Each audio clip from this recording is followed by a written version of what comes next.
आज दूसरे दिन भी मनीषा को बुखार था। वह रसोई में खाना बनाने का असफल प्रयास कर रही थी। चाय गैस पर चढ़ाकर सब्जियां काटने लगी, परंतु बीच में ही छोड़कर अपने कमरे में आकर लेट गई। राजीव ने देखा तो वह अनमने ढंग से किचन में जाकर खाना बनाने लगा। मनीषा बोली, आप मुझे चाय बनाकर दे दीजिए, थोड़ा आराम हो जाएगा तो मैं स्वयं ही कर लूँगी। राजीव झुंझुलाकर बोला, तुम्हें हुआ क्या है? बुखार तो 99 पर अटका हुआ है और तुम आराम ऐसे कर रही हो जैसे बुखार 104 हो। मनीषा बेड से उठने का प्रयास करते हुए बोली, राजीव मेरे शरीर में बहुत कमजोरी लग रही है, मैं झूठ नहीं बोल रही हूँ। तभी वहाँ पर उनकी 13 वर्षीय बेटी सुरभि आ गई और अपनी माँ से बोली, आप जाइए माँ, मैं खाना बना लूँगी। फिर मनीषा का 15 वर्षीय बेटा आकाश बोला, मम्मी आप आराम करो, मैं नारियल पानी लाकर देता हूँ, फिर टेम्परेचर चेक करूँगा। राजीव फिर गुस्सा दिखाते हुए चिल्लाया, जब मैं काम कर रहा था तब तो किसी का दिल नहीं पसीजा, बड़े आए अपनी मम्मी के लाडले, तुम्हें इसकी बहुत फिक्र रहती है, कभी बाप की भी सुध ले लिया करो। सुरभि बोली, पापा मेरी ऑनलाइन क्लास चल रही थी, आप हटिए, अब मैं सब मैनेज कर लूँगी। आकाश बोला, पापा ऑक्सीमीटर का प्रबंध कर लीजिए, मम्मी का ऑक्सीजन लेवल भी चेक करना होगा। राजीव चीख कर बोला, अरे तुम्हारी मम्मी को कोई बड़ी दिक्कत है? जरा सा बुखार है, पैरासीटामोल से उतर जाएगा, ये वायरल फीवर है और तुम हो कि मामूली से बुखार को कोरोना बनाने पर तुले हो, टेस्ट करवाए बगैर पता थोड़ी चलता है। आकाश बोला, पापा तो फिर चलिए डॉक्टर के पास, आज माँ का टेस्ट करवा ही देते हैं। राजीव फिर से गुस्सा होते हुए बोला, पैसे क्या पेड़ पर उगते हैं? पूरे 4000 का टेस्ट होता है, अगर इसे वह बुखार होगा भी तो अपने आप ही ठीक हो जाएगा, इस वायरस का कोई इलाज नहीं है, टेस्ट करवाने से बेवजह ही परेशानी बढ़ जाएगी। सुरभि ने जैसे तैसे करके सिंपल सा खाना बनाया। वह खाने की प्लेट लगाकर अपनी माँ के कमरे में गई तो मनीषा दूर से ही बोली, बेटा वहीं रख दो, करीब मत आना, कहीं ये बुखार तुम्हें भी ना हो जाए। राजीव बाहर से ही चिल्लाया, तुम तो खुद को कोरोना करके ही मानोगी। मनीषा धीमे स्वर में बोली, चारों तरफ यही महामारी फैली है, फिर मुझे गले में दर्द भी हो रहा है। आकाश और सुरभि बाहर खड़े बेबसी से मम्मी को देख रहे थे। बच्चे क्या करे, कैसे माँ का दर्द कम करे, दोनों बच्चों की समझ में नहीं आ रहा था। आकाश अपने पिता की लापरवाही भली भांति समझ रहा था। उसे यह भी पता था कि महीने के आखिर में पैसे ना के बराबर रह जाते हैं, इसलिए पापा माँ का टेस्ट करवाना नहीं चाहते। सरकारी अस्पताल में यदि फ्री में टेस्ट करवाए तो वहाँ पर बहुत लंबी लाइन होती है, पूरा दिन लाइन में खड़े रहने पर भी नंबर नहीं आता, ऊपर से महामारी का डर सताता रहता है। वह अलग। मनीषा ने पैरासीटामोल ली और आंखें बंद करके लेट गई। उसका मन इसी उलझन में उलझा हुआ था कि वह ऑफिस का काम कैसे करे। वैसे भी 2 दिन से उसकी छुट्टी थी, क्योंकि ऑफिस में 50% कर्मचारियों को ही एक बार में बुलाया जाता है। कल मनीषा को जाना है, अगर वह नहीं गई तो वेतन कट जाएगा, ऐसे में घर खर्च कैसे चलेगा। राजीव के पास तो बस बड़ी बड़ी बातें होती हैं। यही सोचते सोचते मनीषा अतीत की यादों में चली गई। पापा की बातें उसे आज भी याद आ रही थी। मनीषा, ये तुझे नहीं, तेरी नौकरी से प्यार करता है। तुझे क्या लगता है ये तेरे रूप रंग पर रिझा है? नहीं बेटी, ये तेरी गलतफहमी है। तुझे क्या दिखाई नहीं देता कि तुम दोनों के रूप में कितना अंतर है? ये गोरा चिट्टा सुघड़ नौजवान और तू कहाँ?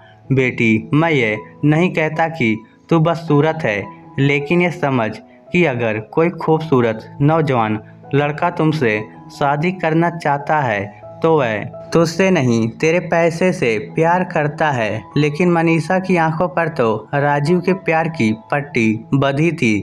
मनीषा के घर वाले आज तक राजीव से शादी के लिए उसे माफ़ नहीं कर पाए। राजीव के घर में रिश्तेदारों का कभी कोई महत्व था ही नहीं। शुरुआत में तो राजीव ने मनीषा को प्यार में भिगो दिया था। उसे लगता था जैसे वह दुनिया की सबसे खुशनसीब औरत है। पर यह मोहभंग जल्दी ही हो गया जब 2 महीने के भीतर ही मनीषा से बिना पूछे ही राजीव ने उसकी सारी सेविंग किसी प्रोजेक्ट में लगा दी। मनीषा ने पूछा तो राजीव बोला, अरे देखना, मेरा प्रोजेक्ट अगर चल निकला तो तुम ये नौकरी छोड़कर सिर्फ मेरे बच्चे पालना और घर में आराम से रहना। पर ऐसा कुछ नहीं हुआ। कुछ दिन बाद ही मनीषा को सुरभि के आने की दस्तक मिल गई थी। फिर उसके 2 वर्ष बाद आकाश उसकी झोली में आ चुका था। अब मनीषा पर 2 बच्चों की परवरिश का बोझ था।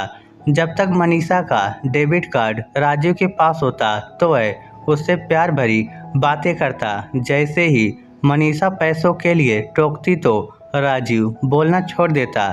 धीरे धीरे मनीषा ने ये रवैया भी स्वीकार कर लिया कि राजीव ऐसा ही है, उसे मेहनत करने की आदत नहीं है। लेकिन मनीषा अपने बच्चों की अच्छी परवरिश के लिए हमेशा खड़ी रही। राजीव बेवजह ही मनीषा के कमाए पैसे बर्बाद करता रहता।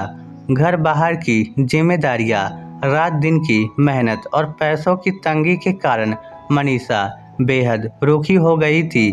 सुंदर तो वह थी ही नहीं, परंतु अब एकदम बहुत ज़्यादा उदास और बुझी बुझी सी रहने लगी। अंदर ही अंदर घुटती रहती। पति राजीव का इधर उधर मुंह मारना उसे छिपा नहीं था और वह यह भी जानती थी कि वह बेशर्म उसकी कमाई से अपनी गर्लफ्रेंड के शौक पूरे करता है। दोनों बच्चे जानते थे मम्मी पापा के बीच कुछ भी नॉर्मल नहीं है, परंतु फिर भी जिंदगी कट रही थी। यह सब सोचते सोचते मनीषा की आंख न जाने किस पहर लग गई। थोड़ी देर बाद वह चौंक कर उठी। उसका शरीर भट्टी की तरह तप रहा था। बुखार चेक किया तो 102 था। चाहकर भी वह उठ नहीं पा रही थी। सुबह तक किसी तरह से बेटे आकाश ने ऑक्सीमीटर का इंतजाम किया। नापा तो ऑक्सीजन लेवल 85 था। बच्चों ने फ़ोन करके राजीव को बताया तो वह परेशान हो गया। उसने इधर उधर हाथ पैर मारने शुरू किए। सभी हॉस्पिटल मरीजों से भरे पड़े थे। किसी तरह से सिफारिश करके एक हॉस्पिटल में बेड का इंतजाम हुआ, लेकिन राजीव के हाथ खाली थे। मनीषा को एडमिट करा दिया गया। कॉरिडोर से एक सावली मगर सुडौल शरीर की नर्स आई। वह राजीव से मुखातिब होते हुए बोला, सर दवाइयाँ यहाँ फ्री नहीं मिलती, उनका प्रबंध जल्दी से कर लीजिए। आप सोच क्या रहे हैं, पेशेंट की हालत क्रिटिकल है। राजीव मायूसी से बोला, मैं जानता हूँ मेरे घर में सब लोगों को इस महामारी ने घेर लिया है। अपने बुजुर्ग माँ बाप को मैं कैसे छोड़ देता। उसी चक्कर में जितनी सेविंग थी सब लग गई।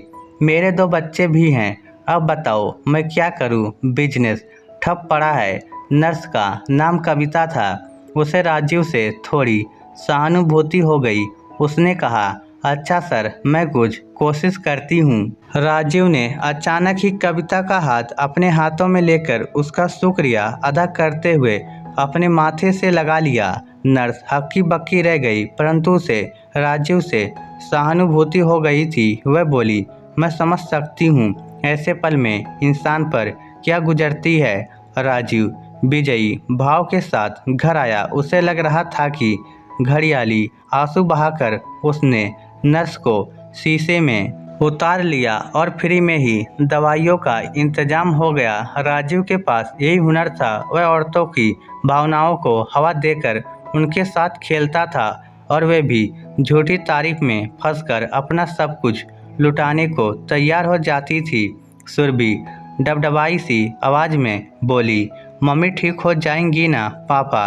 राजीव इतना स्वार्थी था कि उसे अब भी कविता ही दिखाई दे रही थी। वह झुंझुलाता हुआ बोला, अरे भाई करके आया हूँ इंतजाम, अब जीने भी दो।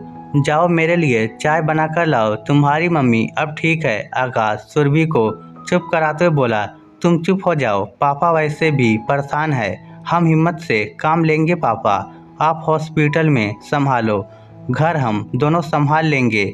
राजीव घर से हॉस्पिटल तो गया, लेकिन मनीषा के पास जाने की बजाय उसकी नज़रें इधर उधर कविता को तलाश रही थी। उसने कविता के बारे में सारी जानकारी भी जुटा ली थी कि वह एक तलाकशुदा है, उसका पति निकम्मा था। यह सब जानकर तो राजीव की बाँछें खिल गई। उधर पत्नी का ऑक्सीजन लेवल डिप डिप कर रहा था। हॉस्पिटल में इतनी मारामारी थी कि चारों तरफ भगदड़ मची थी। तभी राजीव को कविता दूर से आती दिखी। वह भागकर उसके पास गया और बोला, एक बार मेरी पत्नी को चेक कर लीजिए, उसका ऑक्सीजन लेवल 70 पहुंच गया है। कविता भागकर राजीव के पत्नी के पास आई। राजीव घड़ियाली आंसू बहा रहा था। मेरी पत्नी को बचा लो, मेरे घर में 2 बच्चे हैं, उनका क्या होगा। नर्स कविता को राजीव से गहरी सहानुभूति हो गई। उसने मनीषा का ऑक्सीजन लेवल चेक किया। उसने देखा कि ऑक्सीजन मास्क ठीक से नहीं लगा था। जैसे ही ठीक किया, ऑक्सीजन लेवल बढ़ने लगा। राजीव ने तुरंत ही फिर से कविता के बहुत करीब आकर उसका हाथ थाम लिया और बोला, आप मेरे लिए फरिश्ता बनकर आई हैं, अब मुझे कोई चिंता नहीं, मेरी पत्नी ठीक हो जाएगी। कविता मन ही मन सोचने लगी, कितना केयरिंग हस्बैंड है, और एक मेरा पति था जिसे मेरी परवाह ही नहीं थी। फिर राजीव ने अगली चाल चली। वह बोला, यहाँ आसपास कोई कैंटीन है क्या? सुबह से भूखा हूँ, चाय तक नहीं पी। बहुत अजीब लग रहा है कि पत्नी बीमार है और मुझे खाने की पड़ी है, लेकिन क्या करूँ पापी, पेट का सवाल है, अगर मैं नहीं खाऊंगा तो पत्नी और बच्चों की देखभाल कैसे कर पाऊंगा। कविता को उससे सहानुभूति और भी अधिक बढ़ गई। वह बोली, आओ मेरे साथ। वह उसे कैंटीन में ले गई। दोनों ने साथ बैठकर कुछ खाया पिया। लगभग 1 घंटा हो गया। राजीव जितनी झूठ बोल सकता था उसने बोल दी। कविता भी महसूस कर रही थी कि वह राजीव के बेहद करीब आ गई है। राजीव की सहानुभूति और उसके प्रति बढ़ते लगाव के कारण ही उसने अपनी ड्यूटी भी उसी वार्ड में शिफ्ट करा ली। आते जाते वह आंखों ही आंखों में राजीव को साहस देती रहती। राजू तय कर चुका था कि अगला शिकार कविता है। वह बहिया इंसान यह तक सोच बैठा था कि अगर मनीषा को कुछ हो गया तो वह कविता को अपनी जिंदगी में ले आएगा। अच्छा खासा कमाती है, अकेली रहती है, दिखने में आकर्षक, और क्या चाहिए। ये सोचते हुए वह मन ही मन मुस्कुराने लगता। अब तो राजीव का ये रोज का काम हो गया। कविता भी कैंटीन में राजीव के साथ दुख सुख की कहानी सुनाती और दोनों बैठकर चाय पीते। अब कविता अधिक आकर्षक ढंग से तैयार होकर आती। राजीव अपने दुख का रोना रोकर उससे सहानुभूति बटोरता। मनीषा की हालत में थोड़ा सुधार होने लगा। वह राजीव की हरकतें देख और समझ रही थी और मन ही मन छटपटा रही थी। वह जानती थी कि वह बच्चों का बिल्कुल भी ध्यान नहीं रखता। वह चालाक इंसान नर्स कविता को अपने चंगुल में फंसाना चाहता है। वह बच्चों को देखना चाहती थी, लेकिन कुदरत को कुछ और ही मंजूर था। मनीषा जिंदगी की जंग हार गई। राजीव जब मनीषा का अंतिम संस्कार करके घर लौटा तो दोनों बच्चे सुध बुध खोकर रो रहे थे। राजीव भी ये अच्छे से जानता था कि मनीषा के बिना यह घर घर नहीं है। वह इस घर की मालकिन ही नहीं, अन्नदाता भी थी। बैंक में केवल 10,000 रुपये बचे थे। मनीषा के जाने के बाद इनकम सोर्स बंद हो गया था। राजीव की आदत खराब थी, जिससे उसके घर वाले भी परेशान थे और कोई मदद करने को तैयार नहीं था। ऐसे में कविता के अलावा राजीव को कोई और नज़र ही नहीं आया। उसने कविता से मिलना जारी रखा। दूसरी तरफ कविता भी राजीव की पत्नी के मरने के बाद उससे ज़्यादा ही सहानुभूति दिखाने लगी थी। वह अकेली थी, रेंट पर रहती थी। एक दिन राजीव ने कहा, कविता तुम मेरे घर गेस्ट बनकर रहने आ जाओ। कविता थोड़ी हिचकिचाई तो राजीव बोला, मेरे बच्चों की खातिर आ जाओ कविता, वह अपनी माँ को बहुत मिस करते हैं। मैं तुमसे कुछ नहीं मांगूंगा, जितना किराया दे सको दे देना। मेरे बच्चों को माँ के प्यार की ज़रूरत है। ये सुनकर कविता की आंखें भर आई। वह अपना सामान लेकर राजीव के घर आ गई। दोनों बच्चे कविता को देखकर हैरान रह गए, मगर कुछ बोल नहीं पाए।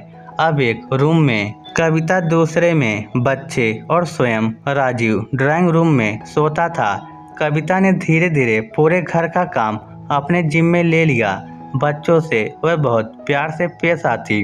राजीव दिन रात कविता की तारीफें करता रहता और अपनी पत्नी को याद करके कभी कभी फूट फूट कर रोने लगता। कविता भी आखिर एक महिला ही थी।